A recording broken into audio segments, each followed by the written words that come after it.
شکریہ ابو جی، آپ نے اپنی پہلی ویڈیو میں میرے چینل کے لیے جو انٹروڈکشن کرایا ہے اور چند ایک ابتدائی باتیں بتائی ہیں ان کو میرے دوستوں نے بہت پسند کیا ہے، لہٰذا میری خواہش ہے کہ آپ مزید معلومات بھی فراہم کریں۔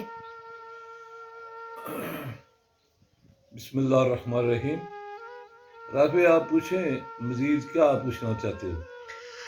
ابو جی، اپنی پڑھائی سے متعلق باتیں بتائیں کہ کب داخلہ لیا اور کون سا آپ کا اسکول، کیا نام تھا آپ کے اسکول کا؟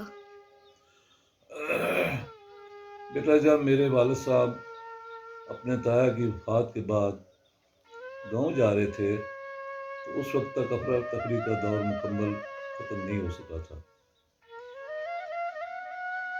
یعنی آثار ابھی باقی تھے، کیونکہ انگریز پاکستان سے چھوڑ چکے تھے اور ہندو اور سکھ ہندوستان واپس جا رہے تھے اور انڈیا سے مسلمان ہجرت کر کے پاکستان آ چکے تھے۔ کوئی سرکاری ادارہ فعال یعنی فنکشنل نہیں تھا۔ توڑ پھوڑ، لوٹ مار کے علاوہ زندگی اور موت کی کشمکش کے سفر سے بحالی کا سفر نہایت کٹھن اور پرخار تھا، جس کے اثرات گاؤں اور شہروں کی در و دیوار سے عیاں تھے، اور لوگ آنکھیں پھاڑ پھاڑ کر ایک دوسرے کو حسرت و یاد سے دیکھ کر گو مگو کی تصویر بنے بد اعتمادی کا اظہار کرتے نظر آتے تھے۔ جب گاؤں میں ہماری رہائش مستقل بنیادوں پر ہو گئی اور میری عمر اسکول جانے کے قابل ہو گئی تو مجھے گاؤں کے پرائمری اسکول، جس کا صرف ایک ہی بڑا ہال اور ایک چھوٹا سا کمرہ جس میں اسکول کا سامان رکھتے تھے اور ایک برآمدہ تھا، اوپن ایئر اسکول، جہاں گرمیوں میں درختوں کے سائے کے نیچے اور سردیوں میں دھوپ میں بیٹھ کر پڑھتے تھے۔ ماسٹر بہت محنتی اور سخت ڈسپلن کے مالک تھے۔ میں اکلوتا اور لاڈلا تو تھا ہی، سونے پر سہاگا یہ کہ راولپنڈی کے ماحول سے ابھی مکمل آشنا نہیں ہو سکا تھا کہ گاؤں میں آ گیا، یہاں ابھی مکمل ایڈجسٹ نہیں ہو سکا تھا کہ اسکول میں پہلی کلاس میں داخل ہو گیا۔ پھر مجھے یاد ہی نہیں کہ پہلی کلاس سے دوسری جماعت میں کیسے پروموٹ ہوا۔ نالائکی کہہ لیں یا ماحول کے ساتھ میری دوسری کلاس میں کوئی اچھی پوزیشن نہیں تھی، لہذا اس میں فیل ہو گیا اور پھر ڈر اور خوف میں مبتلا ہونے کی وجہ سے اسکول جانا چھوڑ دیا۔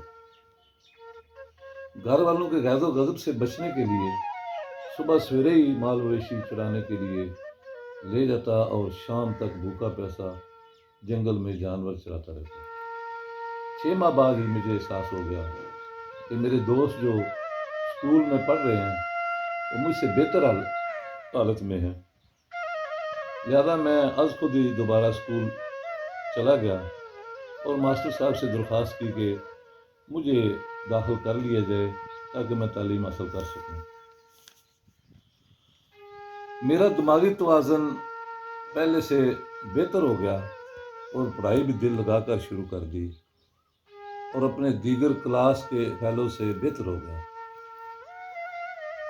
کھیلوں وغیرہ میں بھی اچھی پوزیشن آ گئی، چونکہ اسکول پیدل اور از خود جانا ہوتا تھا۔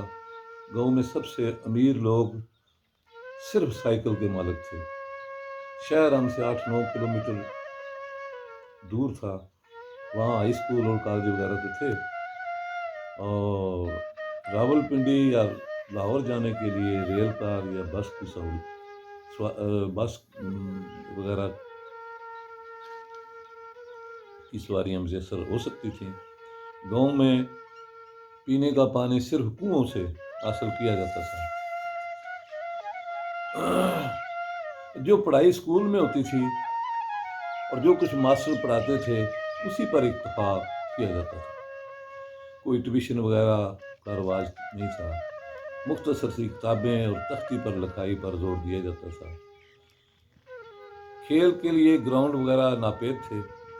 گلی ڈنڈا، روئی دھاگے سے بنے گیند اور لکڑی کے ڈنڈوں سے بنی ہاکی نماز ہاکیاں، اور جس سے ہم اس کے کھیلتے تھے. گرم پٹھو. ابو جی میرا آپ سے ایک سوال ہے کہ آپ کا فیوریٹ کھیل کون سا تھا، مطلب پسندیدہ کھیل؟ نہیں، وہ فیورٹ کی بات یہاں نہیں ہے. ہمارے پاس نہ تو کوئی گراؤنڈ تھے، نہ کوئی اس طرح کی وہاں پہ ماحول تھا. اور پھر گاؤں میں تو آپ کو پتہ ہے ہمارے وہ جو کھیتوں کے ساتھ ہی جو جگہیں ہوتی ہیں وہاں پہ ہم کھیلتے تھے. تو میرا پسندیدہ کھیل جو ہے وہ کشتی اور کبڈی تھا. تو اس پہ خرچہ بھی کوئی نہیں آتا تھا، اس کے لیے کوئی سامان بھی درکار نہیں ہوتا تھا. تو چونکہ اگر ہاکی کھیل رہے ہیں تو ہاکیاں لانی پڑتی تھیں. اگر اس کے لیے تو یہ ہمارے پاس والی بال، یہ باسکٹ بال، یہ اس طرح کی جو نہیں، یہ سہولتیں نہیں تھیں. لیکن بعد میں آخر میں جب ہم تھوڑا 2-4 سال گزر گئے تو پھر یہ چیزیں اسکول میں آنی شروع ہو گئی. پھر ہم نے ان پہ بھی اپنی طبع آزمائی کی. تو کبڈی اور کشتی چونکہ سستے ترین کھیلوں میں شمار ہوتے تھے، ان میں ہم نے حصہ لیتے رہے تھے. میرے ٹھیلے تہوار جو اکثر منعقد ہوتے تھے تو اس پہ جا کر ہم اپنی جو ہے وہ پسندیدہ چیزیں خریدتے اور وہاں پہ شغل مغل کرتے تھے. تو یہ تھا، یہ جو کھیلوں کا جو مسئلہ تھا یہ ہمارے لیے تو ایسے ہی تھا جیسے ہم چونکہ دن دن میں ہی سارے کام ہوتے تھے. دن غروب ہونے کے بعد تو تمام جو ایکٹیویٹیز ہیں وہ ختم ہو جاتی تھیں، کیونکہ نہ بجلی تھی، نہ کوئی اور اس طرح کا کوئی ایکٹیویٹی تھی جس سے ہم حصہ لیتے. تو صبح سویرے گھر کے کام کاج سے فارغ ہو کر جب ناشتہ نما کھانا ہم کھاتے تو اسکول سے واپسی تک ہمیں کوئی بھوک شوق نہیں لگتی تھی، نہ کوئی لنچ بریک ملتی تھی، نہ کچھ کا بندوبست ہو سکتا تھا. جب اسکول سے واپس آتے تو صبح کا بچا کچا کھانا جو گھر میں ہوتا تھا اور لسی وغیرہ یا اچار وغیرہ سے ہم اپنا گزارا چلا لیتے تھے اور شام تک گھر کے کام کاج میں مشغول رہتے. شام کے ٹائم اکھاڑا میں کشتی اور کبڈی کے لیے سارے بچے پہنچ جاتے تھے اور وہاں تھوڑی تھوڑی اپنی پریکٹس کر کے اور جو کچھ بھی تیل وغیرہ مالش مالش کر کے تم اپنا بدن جو ٹھیک رکھتے تھے. کنویں پر شام کو نہانا اور اس کے بعد گھر آ کے کھانا شانا کھانا اور سو جانا.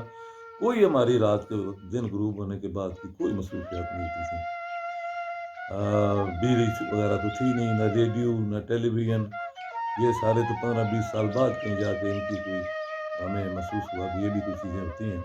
موبائل اور واٹس ایپ تو ابھی تھوڑے دنوں کے تھوڑا عرصے کی بات ہے. تو مطلب یہ ہے کہ ہمیں کوئی اتنی بڑی تگ و دو جو ہے ان چیزوں کے لیے نہیں کری پڑی.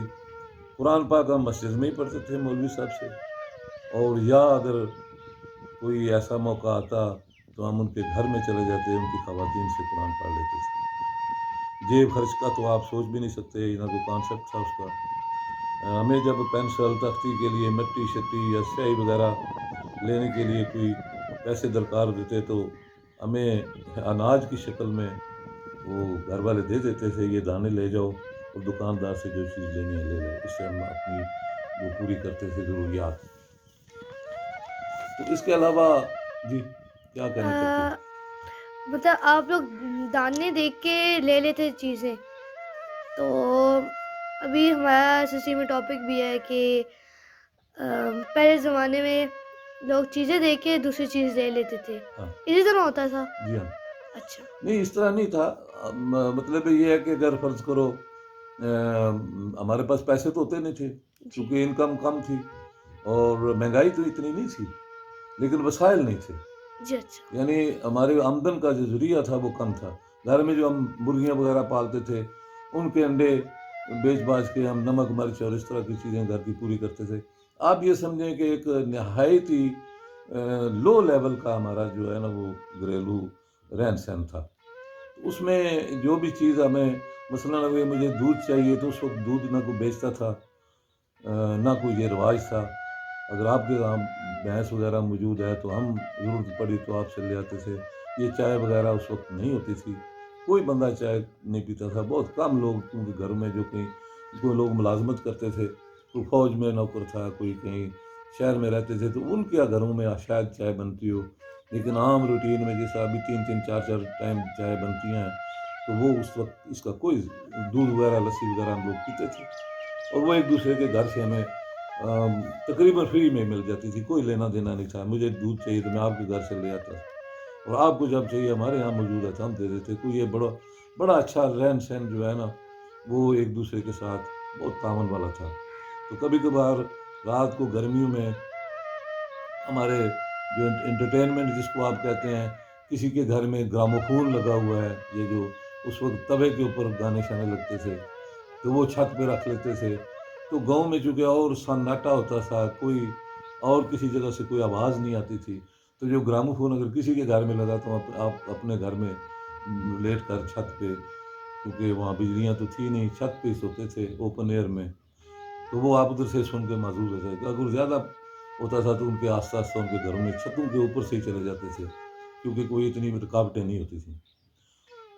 تو زیادہ تر گرمیوں میں لوگ جو یہ گراموفون وغیرہ سنتے تھے، اور سردیوں کی شاموں میں کسی ایک کے گھر میں جو ہمارے بڑے بوڑھے ہوتے تھے وہ یہ میاں محمد بخش صاحب کی سیف الملوک جو ہے وہ ایک بندہ پڑھتا تھا، باقی سنتے رہتے تھے. اور اسی طرح یوسف علیہ السلام کا قصہ پڑھتے تھے، شاہ نامہ کربلا پڑھتے تھے خاص طور پہ محرم کے دنوں میں. اور لوک کہانیوں کے بھی ہیر رانجھا، سسی پنو وغیرہ یہ بھی پڑھی جاتی تھیں. جن کو جس طرح کا کوئی شوق ہوتا تھا وہ اس طرح کا بندہ ڈھونڈ لیتے تھے، اس کے گھر میں سردی میں بیٹھ کے رات دیر تک پڑھتے رہتے. تو یہ ہمارے تفریح کے مواقع اس طرح ہم اپنے پورے کرتے تھے. اور جب میں 5ویں کلاس میں نے امتحان دیا تو وہ اسکالرشپ کا امتحان ہوتا تھا.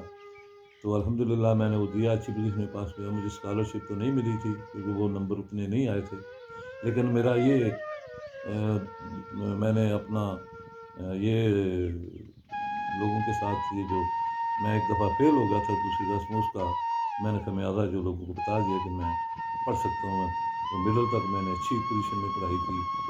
پھر اس دوران میرے والد صاحب کے ساتھ یا گھر والوں کے ساتھ ہم وہ محنت مزدوری کے ساتھ ساتھ گھر کے تمام کام کاج ہم خود کرتے تھے، تاکہ میرے والد جو ہیں اپنا کام جو کرتے رہیں اور ہم جو گھر کے معاملات ہیں ان کو دیکھتے رہیں. تو اس طرح بھرپور ساتھ دیا ان کو، تاکہ ہماری غربت میں اس محنت سے ہماری غربت میں کمی تو نہیں آئی تھی، لیکن پھر بھی کئی معاملات وہ بہتر ہو گئے تھے. تو یہ بیٹا جو ہے میں نے مڈل کا امتحان تک آپ کو بتا دیا ہے، اور اس میں کافی ساری ایسی چیزیں ہیں جو میں نے بیان نہیں کی، کیونکہ وہ ابھی بات بیان کرنی شروع کر دیں تو پھر یہ قصہ ختم نہیں ہوتا، کیونکہ 70 سال یا 72 سال کی جو تاریخ ہے یہ بہت لمبی ہے. تو میں کوشش کروں گا کہ ایک دفعہ یہ موٹا موٹا آپ کو میں چیزیں بتا دوں کہ جب یہ ساری ہماری چیزیں مکمل ہو جائیں گی تو پھر میں ڈے ٹو ڈے کی ایکٹیویٹی جو ہے روزانہ کی بنیاد پر کوئی ایک قصہ ہم چھوڑیں گے جو آپ مجھ سے پوچھنا چاہیں گے تو اس کو میں مکمل بتاؤں گا. اور اس میں ایک دن کی ایکٹیویٹی بھی آپ شامل ہوگی جو ہمارے میجر فیکٹس ہوئے تھے، یا کچھ مسائل ہمیں پیش آتے تھے، یا ہماری کوئی مجبوریاں تھیں، یا جس طرح ہمارے مسائل جو ہے کوئی اس میں کوئی خاص ایونٹ جو ہوتا تھا وہ اس کے میں بتاؤں گا. تو میں دعا کرتا ہوں کہ یہ جو ہماری 2 نمبر ویڈیو آئی ہے، یعنی 786 ہماری ویڈیو کا نمبر ہے جو آپ نے مجھے بتایا، وہ 786 اور /2 یعنی 786/2. پہلی ہو چکی تھی 786/1 اور آج 786/2 ہے. تو انشاءاللہ العزیز اگلی ویڈیو جو ہے وہ ہم بہتر طریقے سے کریں گے. اور جو لوگ دیکھتے ہیں وہ یہ نہ سمجھیں کہ ہم کوئی اس طرح اس لیے یہ کر رہے ہیں. یہ ہمارا میرے نواسے کا اور میرے دوسرے پوتیاں پوتے جو اگلے ویڈیو میں ہم سب وہ بھی بیٹھیں گے، اور پھر ان کا بھی ہم